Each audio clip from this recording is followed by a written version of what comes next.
Hello friends, welcome back to our anime channel. It's time for anime. So இன்னைக்கு நம்ம என்ன பார்க்க போறோம்னா, is it turn right to pick up a girls in attention அப்படின்ற chapter anime சீரிஸோட season 5ல episode 3 தான் இன்னைக்கான வீடியோல பார்க்க போறோம். ஸோ போன எபிசோட ஆல்ரெடி எல்லாரும் பார்த்துருப்பீங்க. அண்ட் அந்த எபிசோட்ல நம்ம ஹீரோ அந்த சீர் கூட டேட்டிங் போயிருப்பான். அதை தடுக்கிறன்னு எஸ்கேம் வாய்ஸும் டீமாக போயிருப்பாங்க. அண்ட் அது மட்டும் இல்லாமல் அந்த ஃபேயா ஃபேமிலியை சேர்ந்தவங்க அந்த சீரை பார்த்து கேட்குறேன்னு குரூப்பாக பிரிஞ்சு அவளுக்கே தெரியாமல் அவளை வாட்ச் பண்ணிக்கிட்டு இருக்காங்க. ஸோ இப்படி ஒரு சில விஷயங்கள்லாம் போயிட்டு இருக்கு. ஆனால் அந்த சீருக்கு ஆல்ரெடி தெரியும் இந்த ஃபேயா ஃபேமிலியை சேர்ந்தவங்க நம்மளை வாட்ச் பண்ணிட்டு இருக்காங்க அப்படின்றது. அதனால அந்த சியர் நம்ம ஹீரோவ தனியா கூட்டிட்டு போய், இந்த மாரி ஃபேமிலிய சேர்ந்தவங்க நம்மள வாட்ச் பண்ணிட்டு இருக்காங்க. அதனால யாருக்கும் தெரியாம என்ன இங்கேருந்து கூட்டிட்டு போயிடு அப்படின்னு சொல்லி அவன் நம்ம ஹீரோ கிட்ட கேட்கிறா. பிகாஸ் இந்த டேட்டிங்ல யாரோட டிஸ்டர்பன்ஸும் இருக்கக்கூடாது அப்படின்னு அவன் நினைச்சிருப்பான். ஸோ இப்படிதான் போன எபிசோடும் முடிஞ்சிருக்கும். அண்ட் அதுக்கப்புறம் என்னாச்சு அப்படின்றத இந்த எபிசோட நம்ம ஜஸ்ட் நவ் பார்த்துடலாம். ஆனா அதுக்கு முன்னாடி நம்ம சேனலை நீங்க இன்னும் ஃபாலோ பண்ணாம இருந்தீங்கன்னா, நம்ம சேனலை ஜஸ்ட் சப்ஸ்கிரைப் பண்ணி ஃபாலோ பண்ணி வச்சுக்கோங்க. அண்ட் இந்த வீடியோ ஃபுல்லா பார்த்து முடிச்சுட்டு உங்களுக்கு இந்த வீடியோ புடிச்சிருந்தா மட்டும் அது எப்படி இருக்கு அப்படின்னு சொல்லி இந்த வீடியோட கமெண்ட் செக்ஷன்ல ஜஸ்ட் கமெண்ட் பண்ணிடுங்க. சரி, ஓகே, இப்போ வாங்க நம்ம பேசி டைம் மிஸ் பண்ணாம ஸ்ட்ரைட்டா இன்னைக்கான வீடியோக்குள்ள போயிடலாம். இன்னைக்கு நம்ம பார்க்க போறது is it wrong right to pick up a girls in a dungeon season 5 and episode 3. So அந்த சியர் நம்ம ஹீரோ கிட்ட என்ன எங்கேருந்து கூட்டிட்டு போயிடு அப்படின்னு சொல்லி கேட்டிருப்பான். ஸோ அதோட தான் அந்த கதையை ஆரம்பிக்குது. அண்ட் இப்போ அவங்க 2 பேரும் ஸ்ட்ரீட்ல நடந்து போயிட்டு இருக்க. அவங்க 2 பேரும் அந்த ஃபேமிலி சேர்ந்தவங்க மேலேருந்து கண்காணிச்சுக்கிட்டு இருக்கானுங்க. ஈவன் அவங்க போகிற எல்லா இடத்துலையும் பின்தொடர்ந்தே போய்கிட்டு இருக்கானுங்க. அண்ட் இதில் அந்த ஆலனும் இருக்கா. அப்போ நம்ம எஸ்டியோட வாய்ஸ் கேட்க அதை அந்த ஆலன் நோட் பண்ணுறான். அடியே என் செல்லக்குட்டி பெல்லா எங்கடி கூட்டிகிட்டு போனேன், இன்னைக்கு என்ன ஆனாலும் சரி என் பெல்லா நான் யாரு கூட டேட்டிங் போக விட மாட்டேனே. கீழே தான் நம்ம எஸ்டியா புலம்பிக்கிட்டு இருக்கேன். இது பக்கம் பார்த்தா நம்ம ஹீரோ அந்த சீரை கூட்டிட்டு அந்த ஸ்ட்ரீட்டோட நேர்கட்டிங்கில் வளைஞ்சு போயிட்டு இருக்க. அதை நம்ம வயசு பார்த்துடுறான். ஏமா வாட்டு என் வெள்ளை காட்டு பண்ணு கூட்டிட்டு வந்தா அப்படி வெடிக்க பார்த்துட்டு இருக்கியே, கொஞ்சம் வெடிக்க பார்க்கறதுன்னு படிட்டு அவங்களை கண்டுபிடிக்க ஹெல்ப் பண்றியா? நான் அவங்கள கண்டுபிடிச்சிட்டேன். எது கண்டுபிடிச்சிட்டியா? சூப்பரு. என் கணிச்சல்டி என் செல்லக்குட்டி. அது ஹே வாட்டா அது இதுன்னு இழுக்காத, சாட்டா சொல்லு. எங்க பார்த்தா, எப்படி பார்த்தா, எங்க இருக்காங்க? அதோ அந்த பக்கம் தான் பார்த்தேன்னு ஐஸ் அவங்க போன பக்கம் போக நம்ம எஸ்டியா அவன் கோவமா பின்னாடியே வர. திடீர்னு நம்ம ஐஸ் நின்னுறா. பின்னாடி வந்து நம்ம எஸ்டியா அடிச்சுக்கிறா. ஏமா தாயே, இப்ப என்ன பிரச்சனை? முன்னாடி முன்னாடி என்ன? ஏய், யார் அவன்? பூனைக்கு பேண்ட் சட்டை போட்ட மாதிரியே இருக்கான். இதுல நீங்க தேவையில்லாம தலையிடாதீங்க. ஒழுங்கா 2 பேரும் இங்கேருந்து போயிடுங்க அப்படின்னு அந்த அலன் முன்னாடி வந்து மிரட்ட. அதுல பொண்ணுக்கு என்ன பிரச்சனை? ஃபேமிலியை சேர்ந்த நீ ஏன் எங்களை தடுக்கிற அப்படின்னு நம்ம வயசு கேட்க. இதெல்லாம் புது பிரச்சனை அப்படின்னு நம்ம எஸ்டியா முழிக்க. அதெல்லாம் நம்ம முறைக்குன்னு போயிட்டு இருக்கு அப்படின்னு சீனை கட் பண்ணா. இது பக்கம் அந்த ஃபேமிலியை சேர்ந்த 2 பொண்ணுங்க மறைஞ்சு வந்து பார்த்துட்டு இருக்காங்க. அப்போ அந்த இடத்துக்கு அவங்க லீடர் வந்து இப்போ அவங்க 2 பேரும் எங்க இருக்காங்க அப்படின்னு சொல்லி கேட்க. அதுக்கு அந்த பொண்ணுங்க ஆப்போசிட் இருக்கிற கடைக்குள்ள கொஞ்சம் நேரத்துக்கு முன்னாடி தான் போனாங்க அப்படின்னு பதில் சொல்றாங்க. சரி, நான் அவனை அந்த கடையை பார்த்துட்டு வேற ஏதாவது சந்தேகப்படுற மாதிரி நடந்துச்சு அப்படின்னு சொல்லி கேட்க. இல்ல அப்படிலாம் போனல. ஆனா இந்த கடைக்கு வரதுக்கு முன்னாடி வேற ஒரு கடைக்கு போய் ஒரு சூட்கேஸ் வாங்கிட்டு வந்தாங்க. இது சூட்கேஸா? ஆமா பாஸ். ஆனா சந்தேகப்படுற மாரி ஒண்ணும் இல்ல. அது ஒரு நார்மல் சூட்கேஸ் தான். மேபி இந்த டேட்டிங் தேவையான பொருள வாங்குறதுக்காக வாங்கிட்டு வந்திருப்பாங்கன்னு நெனைக்கிறேன். அது சரி. நீங்க 2 பேரும் வெளிய இருந்தா உள்ள இருக்கிறவங்கள யார் வாட்ச் பண்றது? கவலைப்படாதீங்க பாஸ். அவங்கள வாட்ச் பண்றதுக்கு நம்ம ஆளுங்க 2 பேரும் ஆல்ரெடி உள்ளத மாறு விஷயத்துல இருக்காங்க. அவங்க அவங்கள பார்த்துப்பாங்கன்னு அந்த பொண்ணுங்க சொல்லி வாய மூடல. அதுக்குள்ள உள்ள இருந்து 2 பேரும் வெளிய வந்து நீ சீக்கிரம் வெளிய காணோம். அவங்க திடீர்னு மறைஞ்சு போயிட்டாங்க அப்படின்னு சொல்லி கத்திக்கிட்டு இருக்காங்க. இது மறைஞ்சிட்டாங்களா? ச்சே! அப்படின்னா அந்த சூட்கேஸ்ல ஏதோ மேஜிக்கல் ஐட்டம் தான் வச்சிருந்திருக்காங்க.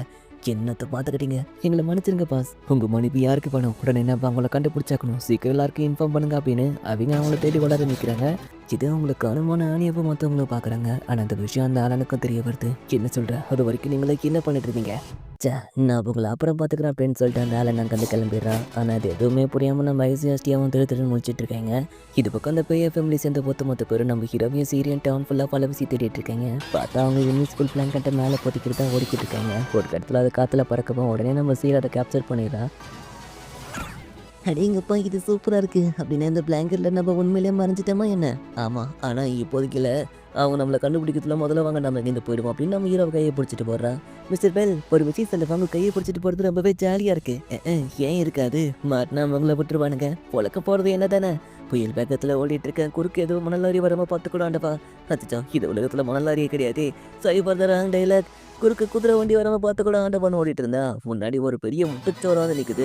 உடனே நம்ம ஹீரோ அந்த சீரை தூக்கிட்டு ஒரு ஐ ஜெம்பை போட்டு அந்த சுவரை கிராஸ் பண்ணுறான். ஹலோ, சரி ஃபார் த டிஸ்டர்பன்ஸ். நீங்கள் உங்கள் வேலையை பாருங்க, நாங்கள் அப்படியே கிளம்பிடுறோம். பட்டா பாய். ஸோ இப்படி அவங்க 2 பேரும் அந்த ஃபேமிலிகிட்ட தப்பிச்சு ரொம்ப தூரம் ஓடி வந்துடுறாங்க. அதனால யாரோட தொல்லையும் இல்லை. ஓடி வந்ததில் சீர் மூச்சு வாங்கிட்டு இருக்கா. ஆனால் இது செம்ம இன்ட்ரெஸ்டிங்காக இருந்துச்சு. ஃபேரி டெய்ல் கதையில் வர மாதிரி ரன்னிங் சேசிக்குது. செம்ம அட்வென்ச்சரு. மிஸ்டர் பெல் இது மாதிரி தினமும் அட்வென்ச்சரிங்கா இருந்தா நான் உங்க கூடயே இருந்துருப்பேன். இது தினமுமா? சரி ஓகே அத விடுங்க. நான் கேட்டதுக்காக நீங்க இத பண்ணதுக்கு ரொம்ப தேங்க்ஸ். இப்பதான் நான் ஃப்ரீயான மாதிரி ஃபீல் பண்றேன். இது உண்மையிலே செம ஃபன்னா இருக்கா அப்படின்னு அந்த சீரியல் சொல்லிக்கிட்டு இருக்கான். சரி நான் அடுத்து இப்ப நம்ம எங்க போறது அப்படின்னு நம்ம ஹீரோ பார்த்துட்டு இருக்கா. அப்ப நம்ம ஹீரோ ஒரு இடத்த பார்க்குறான். ஒரு நிமிஷம் இந்த இடம் எனக்கு இப்பதான் ஞாபகம் வருது. மிஸ் யாரும் உங்களுக்கு ஆட்சி பண்ணலன்னா, நான் உங்கள ஒரு இடத்துக்கு கூட்டிட்டு போலான்னு நெனைக்கிறேன். நீங்க என் கூட வரீங்களா? அப்படின்னு சொல்லி நம்ம ஹீரோ கேட்கவும், அதுக்கு அந்த சீரும் சரின்னு சொல்லிடுறான். பார்த்தா ஒரு சர்ச் மாரி இருக்கிற இடத்துக்கு தான் கூட்டிட்டு வந்திருக்கான். ஆக்சுவலா இந்த இடத்தோட பேரு ஃபூல் அண்ட் கேத்தட்ரல். பொதுவாவே இந்த இடத்துக்குள்ள எந்த ஒரு மக்களையும் அலோவ் பண்ண மாட்டாங்க. பட் இன்னைக்கு காடஸ் ஃபெஸ்டிவல்ன்றனால எல்லாரையுமே அலோவ் பண்ணியிருக்காங்க. சொல்லப்போனா இந்த இடத்துக்குள்ள வரணும்னு நானே ரொம்ப நாளா யோசிச்சுட்டு இருந்தேன் அப்படின்னு நம்ம ஹீரோ சொல்றான். ஸோ இப்படி அவங்க 2 பேரும் பேசிக்கிட்டே அந்த இடத்தோட சென்டர் ஸ்டேஜ்க்கு வந்து சேர்றாங்க. அண்ட் அந்த இடத்தோட சென்டர் ஸ்டேஜ்ல சவப்பெட்டி மாரி ஏதோ ஒண்ணு இருக்கு. அத பார்த்து அந்த சீரா அது என்னதுன்னு கேட்கவும், அது ஒரு புனிதமான ஆன்மாவ இந்த இடத்துல அடக்கம் பண்ணி வச்சிருக்காங்கன்னு சொல்லலாம். இது ஆன்மாவா? ஆமா. இத அந்த இடத்துல 1000 வருஷமா பாதுகாத்துட்டு வராங்களா? இது 1000 வருஷமாவா? ஆ இதுக்கே நீங்க ஷாக்கானா எப்படி? உண்மைய சொல்லப்போனா இந்த ஒட்டுமொத்த இடமும் உருவானதுக்கு பின்னாடி ஒரு பெரிய வரலாறே இருக்கு. உண்மையாவா? எஸ். நீங்க இந்த fall and of water and light அப்படின்ற ஸ்டோரிய பத்தி கேள்விப்பட்டிருக்கீங்களா? ஆ கேள்விப்பட்டிருக்கேன். இது உலகத்த ஆதிக்கப்பட நினைச்ச மான்ஸ்டர்ஸ எதிர்த்து போராடின ஒரு நைட் அண்ட் ஸ்பிரிட்களோட காதல் கதை. ஆரம்பத்துல என்னதான் அவங்க 2 பேரும் மான்ஸ்டர்ஸ் அழிக்க ஒண்ணு சேர்ந்தாலும், காலப்போக்குல அவங்கள அறியாமலே அவங்க 2 பேரும் காதலிக்க ஆரம்பிச்சாங்க. இருந்தாலும் இந்த மான்ஸ்டர்ஸ் அழிக்கிறது, இந்த உலகத்த காப்பாத்துறதுன்னு இப்படி பல பிரச்சனைகள தாண்டி அவங்க 2 பேரும் ஒண்ணு சேர்ந்தாங்களா இல்லையான்றத சொல்ற ஒரு அருமையான கதை. அதுலயும் அந்த கதையோட கடைசியில அவங்க 2 பேரும் ஒண்ணு சேர்றது தான் வேற லெவல்ல இருக்கும். என்ன மிஸ்டர் பெல்? ஆமா. கதைப்படி என்னமோ அவங்க 2 பேரும் ஒண்ணு சேர்ந்துட்டாங்க. ஆனா உண்மையிலே நடந்தது வேற. என்ன சொல்றீங்க? ஆக்சுவலா அந்த ஹீரோ ஃபோலேண்ட் அந்த ஸ்பிரிட் கேர்ள மட்டும் லவ் பண்ணல. அதுக்கு முன்னாடி அவன் சிஸ்டர் சாண்டையும் லவ் பண்ணியிருக்கான். இப்போ அந்த ஸ்பிரிட் கேர்ளா சாண்டான்னு வரும்போது, அவனுக்கு பல வருஷமா சப்போர்ட் பண்ண அந்த சாண்டா அவன் தேர்ந்தெடுக்கிறான். இதனால கோவப்பட்ட அந்த ஸ்பிரிட் கேர்ள் தன் லவ்வ மறந்து அந்த ஃபோலேண்ட கொல்லணும்னு நினைச்சா. அதனால அவன் நிறைய பேரை காயப்படுத்தவும் ஆரம்பிச்சா. அப்படின்னா இதெல்லாம் எப்படி தான் முடிஞ்சிச்சு? இதெல்லாம் எப்படி முடிச்சதுன்னா, தான் காதலிச்ச பையனை காப்பாத்த அந்த ஸ்பிரிட் கேர்ள் தான் உயிரை தியாகம் பண்ணி தான் எல்லாத்தையும் முடிச்சு வச்சாங்க. இது அவனை காப்பாத்துனாங்களா? ஆமா. அந்த ஃபோலன் மேல இருந்த கோவத்துல தான் அவங்க அப்படி நடந்துக்கிட்டாங்களே தவிர, அவங்க உண்மையிலேயே அவனை கொல்லணும்னு நினைக்கல. அப்ப திடீர்னு ஒரு நாள் மான்ஸ்டர் அட்டாக் பண்ணப்போ, அந்த சண்டையில் அவன் உயிரை காப்பாத்த அந்த ஸ்பிரிட் கேர்ள் தான் உயிரை தியாகம் பண்றா. அப்பதான் அந்த ஃபோலன் அந்த ஸ்பிரிட் கேர்ளோட உண்மையான லவ்வை புரிஞ்சுக்கிறான். அதுக்கப்புறம் அந்த ஸ்பிரிட் கேர்ளோட உயிர் அவ காதலிச்ச பையனோட மடியிலேயே போகுது. ஸோ அவங்க நினைவா உருவாக்கப்பட்டது தான் இது Catherine. I mean like a Taj Mahal. One of the tragic story. இந்த கதை நமக்கு என்ன சொல்லப்படுதுன்னா, அந்த ஹீரோ தான் காதலை காப்பாற்ற தவறிட்டான். அதே தப்ப நாமளும் செஞ்சிடக்கூடாது. அதுக்காக கடைசி வரைக்கும் போராடணும். அதாவது நான் என்ன சொல்ல வரேன்னா, அது எனக்கே புரியல. கவலைப்படாதீங்க மிஸ்டர் பெல். நீங்க என்ன சொல்ல வரீங்கன்னு எனக்கு புரிஞ்சிடுச்சு. சரி எனக்கு ஒரு விஷயம் சொல்லுங்க மிஸ்டர் பெல். ஒருவேளை நானும் அந்த மாதிரி நடந்துக்கிட்டா நீங்க என்ன பண்ணுவீங்க? எந்த மாதிரி? அதான் அந்த ஸ்பிரிட்கள் மாரி நானும் கோவப்பட்டு மத்தவங்கள காயப்படுத்தினா, நீங்க என்ன பண்ணுவீங்க மிஸ்டர் பெல்? அது நான் கண்டிப்பா உங்கள தடுப்பேன். மத்தவங்கள நீங்க காயப்படுத்தவும் விட மாட்டேன். அதனால நீங்க காயப்படவும் விட மாட்டேன். அவ்வளோதானா? ஆ அவ்வளோதான். ஸோ அப்படின்னா என் மேல கோவப்பட மாட்டீங்க, என்ன திட்ட மாட்டீங்க. இல்லைன்னா ஒரு வேளை நான் இனிமே இந்த மாதிரி தப்பு பண்ணக்கூடாதுன்னு என்னை கட்டி பிடிச்சி கொண்டு கட்டி அவங்க வீட்டுக்கு தூக்கிட்டு வந்து எது சேச்சே நான் அப்படிலாம் பண்ண மாட்டேங்க. நான் கண்டிப்பா உங்களை தடுப்பேன். ஆனா நீங்க சொன்ன மாதிரி இல்ல. எனக்கு தெரியும். ஒன்று சொல்லுவா மிஸ்டர் பெல். நீங்க உண்மையிலேயே ரொம்ப நல்லவரா இருக்கீங்க அப்படின்னு சொல்லி அந்த சேர் நம்ம ஹீரோ தோல் மேல சாய்றா. ஸோ அப்படியே அவங்க 2 பேரும் அந்த இடத்துல கொஞ்ச நேரம் டைம் ஸ்பெண்ட் பண்றாங்க. அண்ட் இப்போ ஈவினிங் ஆயிடுது. கோயில் மணியும் அடிச்சிடுறாங்க. ஓகே பெல் அடிச்சிட்டாங்க. சரி மிஸ் சியர் வாங்க நம்ம கிளம்பலாம் அப்படின்னு நம்ம ஹீரோ கூப்பிடுறான். சரின்னு அந்த சியரும் கிளம்பி வரா. வெளிய போறதுக்கு முன்னாடி ஒரு செக்கிங்க போடுவோம்னு நம்ம ஹீரோ வெளிய பார்க்குறான். ஆனா அதெல்லாம் கண்டுக்காம அவ பாட்டு வெளிய போயிட்டு இருக்கா. ஓகே மிஸ் யார் உங்க ஃபேமிலிய சேர்ந்த எவனும் இங்க இல்ல. அதனால நம்ம தைரியமா வெளிய போலாம் அப்படின்னு நம்ம ஹீரோ திரும்பி பார்த்தா, அவள ஆளையே காணோம். எங்கன்னு பார்த்தா இந்த திருவிழா டைம்லலாம் நம்ம ஊர்ல இந்த கீ செயின் பொம்மைலாம் வைப்பாங்க இல்லையா? ஸோ அந்த மாதிரியான ஒருத்தர் இது ஒரு காதல் சின்னம் அப்படின்னு சொல்லி 2 சில்வர் பீஸ் எடுத்து காமிச்சிட்டு இருக்காரு. அதுல ஒண்ணுத்துல ஒரு பொண்ணோட ஃபேஸும், இன்னொருத்துல ஒரு நைட்டோட ஃபேஸும் இருக்கு. ஐ மீன் அந்த ஃபுல்லாண்டியான ஸ்பிரிட்களையும் ரெப்ரசென்ட் பண்ற விதமா தான் இந்த டிசைனே உருவாக்கப்பட்டிருக்கு அப்படின்னு அந்த கடைக்காரன் சொல்லிக்கிட்டு இருக்கான். ஸோ அந்த கடைக்காரன் கிட்ட தான் நம்ம சீரும் உட்காந்துக்கிட்டு இருக்கா. இது பாருங்க மேடம், இதுல இன்னொரு ஸ்பெஷாலிட்டி இருக்கு. இப்போ நம்ம கிட்ட இருக்கிற இந்த 2 பீஸையும் நம்ம ஒண்ணு சேர்த்தனோம் அப்படின்னா, இதுவும் இது மாதிரி பெர்ஃபெக்ட்டா ஃபிட் ஆயிடும். அது மட்டும் இல்ல மேடம், இது ஒரு லக்கி சார்ம். ரொம்பவே ரேரும் கூட. என்கிட்ட ஒரே ஒரு பீஸ் தான் இருக்கு. உண்மைய சொல்லப்போனா, மிஸ்டர் ஃபுல்லனோட காதலும் அந்த ஸ்பிரிட்டோட காதலும் வேணா பிரிச்சிருக்கலாம். ஆனா இது லக்கி சார்ம் யார்கிட்ட இருக்கோ, அவங்களோட காதல் காலத்துக்கும் பிரியாதுன்னு சொல்லுவாங்க. ஸோ அதனால இதுல ஒரு பீஸ நீங்க காதலிக்கிறவர்கிட்டயும், இன்னொரு பீஸ நீங்களும் வச்சுக்கிட்டீங்கன்னா, உங்க காதல் காலத்துக்கும் பிரியாது, யாராலயும் பிரிக்க முடியாது அப்படின்னு அந்த கடைக்காரன் சொல்லப்போ, உடனே சியர் நம்ம ஹீரோவ குறுகுறுன்னு பார்க்குறேன். என்னவா இருக்கும்? டார்லிங் எனக்கு அத வாங்கி கொடுங்க டார்லிங் அப்படின்னு சொல்ல, எது டார்லிங்கா? அ சரி நான் வாங்கி தரேன் அப்படின்னு சொல்லி நம்ம ஹீரோவும் அத வாங்கி குடுக்குறா. அந்த டப்ப வாங்குனதும் அதுல ஒரு பீஸ நம்ம ஹீரோக்கு குடுத்துட்டு, இன்னொரு பீஸ அவ போட்டுக்கிறா. "மிஸ்டர் பெல் இது எனக்கு எப்படி இருக்கு? ரொம்ப அழகா இருக்கு. தேங்க்ஸ். இத நான் பொக்கிஷமா வச்சு பாத்துக்க போறேன்" அப்படின்னு சொல்றா. தென் அப்படியே இந்த சீன கட் பண்ணா, இப்ப அவங்க 2 பேரும் கை கோத்துக்கிட்டு வேற ஒரு இடத்துல ஜாலியா பேசிட்டு போயிட்டு இருக்காங்க. "மிஸ்டர் பெல் இது உண்மையிலேயே எனக்கு அழகா இருக்கா?" "அஃப்கோர்ஸ் இதுல நீங்க ரொம்பவே அழகா இருக்கீங்க." "உண்மையாவா? ப்ளீஸ் எனக்காக அத இன்னொரு வாட்டி சொல்றீங்களா?" "ஆ நீங்க உண்மையிலேயே ரொம்ப அழகா இருக்கீங்க. அண்ட் அதுவும் அழகா இருக்கு." "ரொம்ப தேங்க்ஸ் மிஸ்டர் பெல். இப்ப நான் ரொம்ப சந்தோஷமா இருக்கேன்" அப்படின்னு அவன் நம்ம ஹீரோவ கட்டி புடிச்சு நடந்து வரா. ஆஹா! சிச்சுவேஷன கண்ட்ரோல்ல எடுத்துக்கிறாங்களே அப்படின்னு நம்ம ஹீரோ யோசிக்கிறான். அப்ப அவங்களுக்கு ஆப்போசிட்ல ஒரு கப்பல் இருக்கிறத பார்த்துட்டு, கரெக்ட் டைமிங் மிஸ் ஹியர் நம்ம வர வேண்டிய இடத்துக்கு வந்துட்டோம் அப்படின்னு அந்த கப்பல் கிட்ட கூட்டிட்டு போறான். ஆக்சுவலா இந்த கப்பலோட பேர் ஸ்பூன் அக்வா. அதாவது போட் ரெஸ்டாரண்ட். இது போட் ரெஸ்டாரண்ட்டா? ஆமா. பொதுவா இந்த போட் மத்த நாட்கள்ல ஒரே இடத்துல தான் இருக்கும். பட் இன்னைக்கு காடஸ் ஃபெஸ்டிவல் அப்படின்றதால இத ஒரு அறையோட நீர்வீழ்ச்சிகள் வழியா இத ஒரு அறைய ஃபுல்லா சுத்தி வரப்போது. ஸோ, அதனால தான் நான் இந்த இடத்த சூஸ் பண்ணேன். உங்களுக்கு இது புடிச்சிருக்கா? அட எப்படி பிடிக்கலன்னு சொல்ல முடியும் மிஸ்டர் பெல். எப்ப பார்த்தாலும் டஞ்சர பத்தி மட்டும் யோசிக்கிற ஒருத்தன், இந்த மாதிரி வித்தியாசமா யோசிக்கும்போது கொஞ்சம் ஆச்சரியமா தான் இருக்கு. அண்ட் இதனால நான் என்ன கொஞ்சம் எக்ஸைட்மெண்ட்டா இருக்குன்னு அந்த சியர் சொல்றா. சரி மிஸ் சியர் அப்படின்னா வாங்க நம்ம போட் கிளம்புறதுக்குள்ள உள்ள போயிடுவோம்" அப்படின்னு இப்ப அவங்க 2 பேருமே அந்த போட்டுக்குள்ள போயிடுறாங்க. அண்ட் இப்போ அந்த போட்டோட டாப்ல இருக்க ஒரு டைனிங் டேபிள்ல தான் 2 பேரும் உட்காந்துட்டு இருக்காங்க. ஓகே, நாங்க கரைய விட்டு ரொம்ப தூரம் வந்துட்டோம். அதனால இனி அந்த ஃப்ரீயா ஃபேமிலியோட தொல்ல இல்ல. பட் இருந்தாலும் எனக்கு மட்டும் ஏன் யாரும் எங்கள வாட்ச் பண்ணிட்டு இருக்கிற மாரியே தோணுது அப்படின்னு நம்ம ஹீரோ யோசிக்கிறான். பார்த்தா மேல் செக்ஷன்ல இருக்கிற டைனிங் டேபிள்ல நம்ம ஐசிஎஸ்டியா உட்காந்துட்டு அவங்கள வாட்ச் பண்ணிட்டு இருக்காங்க. அவிங்க மட்டும் இல்ல, அந்த அனியா அப்புறம் மத்த பொண்ணுங்க எல்லாருமே சர்பன் மாரி வேஷம் போட்டுக்கிட்டு வேலை பார்க்குற மாரி அவங்கள வாட்ச் பண்ணிக்கிட்டு இருக்காங்க. மிஸ்டர் பெல் ஏதாவது பிரச்சனையா? ஏன் ஒரு மாதிரி இருக்கீங்க? ச்சே அப்படிலாம் ஒண்ணும் இல்லைங்க. ஆ இத நான் எப்படி உங்ககிட்ட சொல்லுவேன்? யாரோ நெறைய பேர் நம்மள வாட்ச் பண்ணிட்டு இருக்கிற மாரி எனக்கு தோணுது. ஹ யார்கிட்ட? யார்கிட்ட இருந்துனாலும் தப்பிச்சிடலாம். ஆனா இந்த டிடெக்டிவ் எஸ்டியா கிட்ட இருந்து சின்ன துரும்பு கூட தப்பிக்க முடியாது. எப்படி கண்டுபிடிச்சேன் பாத்தியா? ஆனா இங்க இருந்து அந்த பெல் கூட உட்காந்துட்டு இருக்கிற பொண்ணோட மூஞ்ச தான் என்னால ஒழுங்கா பார்க்க முடியல. எப்பா அவங்கள தெளிவா பார்க்குற மாரி ஒரு டேபிள புக் பண்ண மாட்டேன். முதல்ல அந்த பொண்ணோட மூஞ்ச பார்க்கணும். மேடம் நீங்க ஆர்டர் பண்ண ஆம்லெட் வந்துருச்சு. ஆம்லெட் வந்துருச்சா? அவ மூஞ்ச பார்க்கணும் தான். ஆனா சாப்பாட வேஸ்ட் பண்ணக்கூடாது. முதல்ல சாப்பிட்டுட்டு, அப்புறம் அவ மூஞ்ச பார்க்கலாம் அப்படின்னு நம்ம யோசிக்க சாப்பிட ஆரம்பிச்சிடுறா. இது பக்கம் ஐஸ் நம்ம ஹீரோவையே பார்த்துட்டு இருக்கா. ஆஹா! விதவிதமா இருக்கே! வாசனையும் தூக்கலா இருக்கு. சாப்பிட்டா டேஸ்ட்டா இருக்கு போல. இப்பவே நாக்குல எச்சி ஊறுதே! ஏம்மா தாயே! வெளிய நெறைய கஸ்டமர்ஸ் வெயிட் பண்ணிட்டு இருக்காங்க. அதனால சோத்தையே வேடிக்கை பார்த்துட்டு இருக்காம, கொஞ்சம் அவங்களுக்கு சர்வ் பண்ற வேலையும் பாரு. ச்சே! இந்த வேலைய செய்யக்கூடாதுன்னு தான் லீவ் போட்டு வந்தோம். ஆனா லீவ் போட்டு வந்தோம் அதே வேலைய பார்த்துட்டு இருக்கோமே! இந்த ஐடியாவ குடுத்தது எவன்டா? ஹேய்! சும்மா என் மேலயே குத்தம் சொல்லாதீங்கப்பா. நம்ம செய்யற கண்காணிக்கணும் அப்படின்னா, அதுக்கு இதுதான் ஒரே வழி. அதனால வாய மூடிட்டு வேலைய பார்க்குறீங்களா? அப்படின்னு அந்த பிளாக் கேட் சொல்றா. இத பக்கம் நம்ம ரியோவும் அவங்கள மறைஞ்சிருந்து பார்த்துட்டு இருக்கா.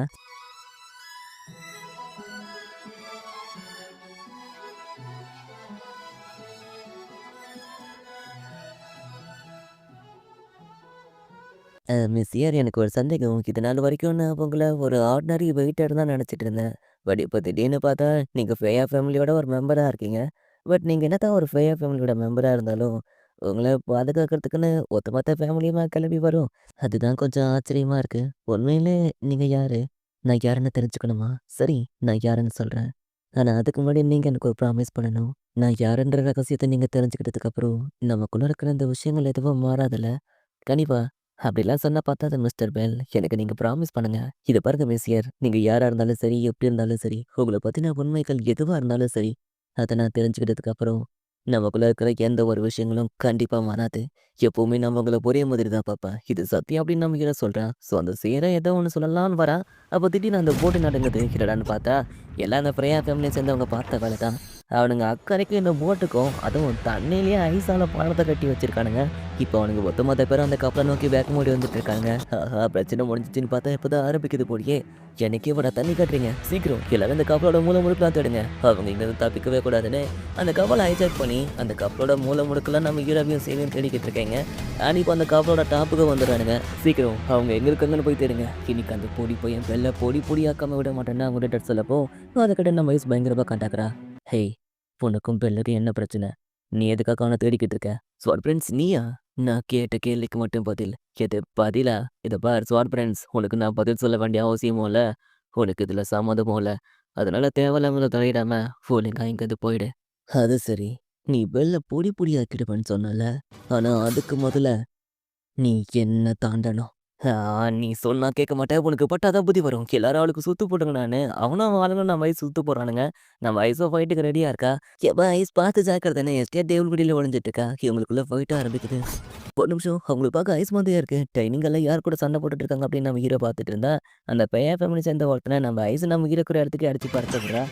விழுந்து அவனும் நம்ம ஹீரோவ பார்த்துட்டு, "ஹே காய்ஸ் நான் அவங்கள கண்டுபிடிச்சுட்டேன். அந்த பேல் இங்க தான் இருக்கா" அப்படின்னு கத்துறான். அச்சச்சோ! மிஸ்டர் பெல் சீக்கிரம் வாங்க ஓடிடலாம் அப்படின்னு நம்ம சீர் வர்றா. சீர் நில்லுங்க அப்படின்னு நம்ம ஹீரோ பின்னாடியே வர்றான்.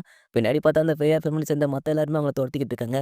"ரியோ, ஹானியா நீங்கலாம் இங்க தான் இருக்கீங்கன்னு எனக்கு தெரியும். ப்ளீஸ் எனக்கு ஹெல்ப் பண்ணுங்க" அப்படின்னு நம்ம சீர் கத்துவோம். "கவலைப்படாத சீர். நான் இங்க இருக்கிற வரைக்கும் உன்னை யாராலையும் நெருக்க முடியாது. வாங்க தாக்குவோம்" அப்படின்னு அவங்க எல்லாருமே அவங்க கூட ஃபைட் பண்றாங்க. இந்த பக்கம் பார்த்தா அவங்க 2 பேரும் கப்பலோட எட்ஜுக்கு வந்துடுறாங்க. "மிஸ்ஸியர் இப்ப நம்ம என்ன பண்றது?" அப்படின்னு நம்ம ஹீரோ கேட்டா, உடனே அந்த சீர் அந்த கப்பல்ல இருந்து குதிக்கிறதுக்கு ரெடியா இருக்கா. "மிஸ்ஸியர் நீங்க என்ன பண்றீங்க?" "மிஸ்டர் பெல் என்ன அடிபடாம பார்த்துக்க வேண்டியது உங்க பொறுப்புன்னு" அவ உடனே தண்ணிக்குள்ள குதிச்சிடுறா. அச்சச்சோ! சொல்லிட்டு குதிக்க மாட்டீங்களா அப்படின்னு நம்ம ஹீரோவ பின்னாடி குதிச்சு அவள புடிச்சிடுறான்.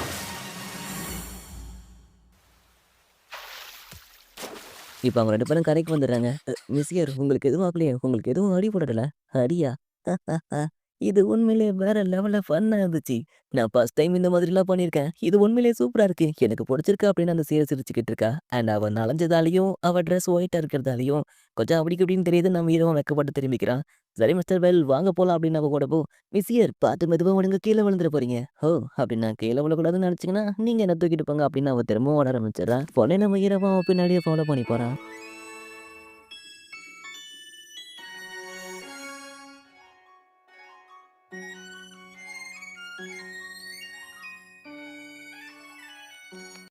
மெஸ்ஸியாரு இது ஹீரோஸ் பிரிட்ஜ் தானே? ஆமா. ஆனா இந்த இடத்துக்கு நான் வந்து ரொம்ப நாள் ஆச்சு. இங்க இருக்கிற ஒவ்வொரு ஸ்டாச்சுவும் ஒவ்வொரு ஹீரோவ குறிக்கும். ஆமா, நீங்க இந்த இடத்துக்கு வந்தது இல்லையா என்ன? இல்ல அப்படி சொல்லிட முடியாது. ஒரு 5 வாட்டி இந்த இடத்துக்கு வந்திருப்பேன். பட் நான் எப்ப வந்தாலும் இந்த இடம் கூட்டமாவே இருக்கும். எதையுமே நல்லா தெளிவா பார்க்க முடியாது. ஆனா ஃபர்ஸ்ட் டைம் இந்த இடத்த எவ்வளோ அமைதியாவும், தெளிவாவும் பார்க்குறேன் அப்படின்னு அவங்க 2 பேரும் பேசிக்கிட்டு, கடைசியா இருக்கிற ஹீரோவோட ஸ்டாச்சு முன்னாடி வந்து நிக்கிறாங்க. அண்ட் இவரோட பேர் தான் த கிரேட் ஹீரோ ஆல்பர்ட். அந்த பிளாக் டிராகன இந்த ஊராரைய விட்டே துரத்தி அடிச்ச லெஜெண்டரி ஹீரோ. ஆமா. உங்களுக்கு ஒரு விஷயம் தெரியுமா மிஸ்டர் பெல்? அவருக்கு முன்னாடி இருக்கிற அந்த மேஜர் மட்டும் எப்பவுமே காலியா இருக்கும். அது ஏன்னு உங்களுக்கு தெரியுமா? இல்ல, எனக்கு தெரியாது. அது ஏன்னா, இதுவரைக்கும் இவருக்கு நிகரான எந்த ஒரு ஹீரோவும் இல்ல. பட் இருந்தாலும் இந்த உலகத்துக்கு ஒரு ஹீரோ தேவை. ஸோ என்னைக்காவது ஒரு நாள் அவருக்கு நிகரான ஒரு ஹீரோ வருவான். இந்த இடத்தையும் பிடிப்பான். அதுக்கப்புறம் இந்த ஹீரோயிக் பிரிட்ஜையும் கம்ப்ளீட் பண்ணுவான். நான் எப்ப இந்த இடத்துக்கு வந்தாலும் என்னோட ஹீரோ எங்கேயோ இருக்கான்ற எண்ணம் எனக்குள்ள ஓடிக்கிட்டே இருக்கும். எனக்கான ஹீரோ. நான் கேட்கறது எல்லாத்தையும் பண்ணக்கூடிய ஹீரோ. அந்த ஹீரோக்காக நான் பல காலமா காத்துட்ருக்கேன். என்னைக்காவது ஒரு நாள் நான் அவர மீட் பண்ணுவேன் அப்படின்னு அந்த சியர் ஃபீலிங்கா பேசிட்டு இருக்கப்போ, அப்ப அந்த இடத்துக்கு அந்த பேயா ஃபேமிலிய சேர்ந்தவங்க வர சத்தம் கேட்குது. "மிஸ் சியர் அவங்க வந்துட்டாங்க. நம்ம உடனே இங்கேருந்து கிளம்பி ஆகணும். ஆனா எங்க போறதுன்னு தெரியலையே." "கவலைப்படாதீங்க மிஸ்டர் பெல். நான் அத பார்த்துக்கிறேன். நாம ஒன்னேறதுக்கு எனக்கு ஒரு நல்ல இடம் தெரியும்" அப்படின்னு அந்த சியர் சொல்றா. பார்த்தா ஒரு ஹோட்டலுக்கு கூட்டிட்டு வந்திருக்கா. வந்ததும் அவ குளிக்க ஆரம்பிச்சிடுறா. Single bedroom. அச்சச்சோ! இது ஒளிய வந்த மாரி தெரியுது அப்படின்னு நம்ம ஹீரோ புலம்புறான். ஸோ அந்த மொமெண்ட்ல இந்த எபிசோடு இதோட முடியுது. ஓகே கைஸ் இந்த எபிசோடு உங்களுக்கு பிடிச்சிருக்கும்னு நினைக்கிறேன். ஸோ இந்த எபிசோடு உங்களுக்கு பிடிச்சிருந்தா அது எப்படி இருக்கு அப்படின்னு சொல்லி இந்த வீடியோட கமெண்ட் செக்ஷன்ல ஜஸ்ட் ஒரு கமெண்ட் பண்ணிட்டு அண்ட் அப்படி இன்னும் நம்ம சேனலை ஃபாலோ பண்ணாமல் இருந்தீங்கன்னா கையோட நம்ம சேனலையும் சப்ஸ்கிரைப் பண்ணி ஃபாலோ பண்ணி வச்சுக்கோங்க. ஸோ இந்த எபிசோட என்னால் முடிஞ்ச அளவுக்கு நான் தெளிவாக எக்ஸ்பிளைன் பண்ணியிருக்கேன். And sorry for the late video. முடிஞ்ச அளவுக்கு அடுத்த எபிசோடையும் சீக்கிரமாக போகிறதுக்கு ட்ரை பண்ணுறேன். சரி ஓகே நான் உங்களை மறுபடியும் அடுத்த எபிசோடில் பார்க்குறேன். அது வரைக்கும் டேக் கேர். Bye bye.